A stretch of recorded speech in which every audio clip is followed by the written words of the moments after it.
27শে চৈত্র প্রতি বছরই থাকে এই আমাদের চিত্তশালী মঠের পূর্ণ চাঁদযাত্রার যোগ, কিন্তু এবছরে পড়েছে 28 তারিখে। একদিন বাড়া থাকলে এরকমই হয়, প্রায় বছরই হয় এরকমই। আমরা 27শে চৈত্র বৃহস্পতিবার অনেক রাত্রের দিকে বের হলাম। এখন আবার নতুন নিয়ম হয়েছে, সারা মাস জুড়ে এই চাঁদযোগ শুরু হয়ে যায়।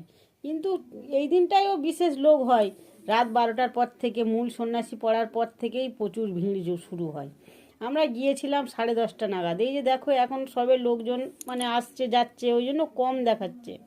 আসলে জায়গাটা তো বিস্তর, ওই জন্য এরকম দেখাচ্ছিল। আমরা ঘুরে ঘুরে দেখছিলাম, তবুও প্রচুর লোক হয়। আগেকার দিনের চেয়ে এখন একটু কম হয় যদিও, কারণ সারা মাস জুড়ে যেহেতু লোক আসে। কিন্তু লোক হবে রাত 12টার পর থেকেই প্রচুর লোক হবে। দেখুন, অনেকে চান করে সকাল সকাল চান করে চলে গেছে, তারা জয়রামপুরে যাবে। এখান থেকে জল নিয়ে জয়রামপুরে যাচ্ছে অনেকে, ওই জন্য এত ভিড় কম লাগছে এবছর। কিন্তু ভিড় হয় প্রচুর, আর আকাশের ওয়েদারও খুব খারাপ।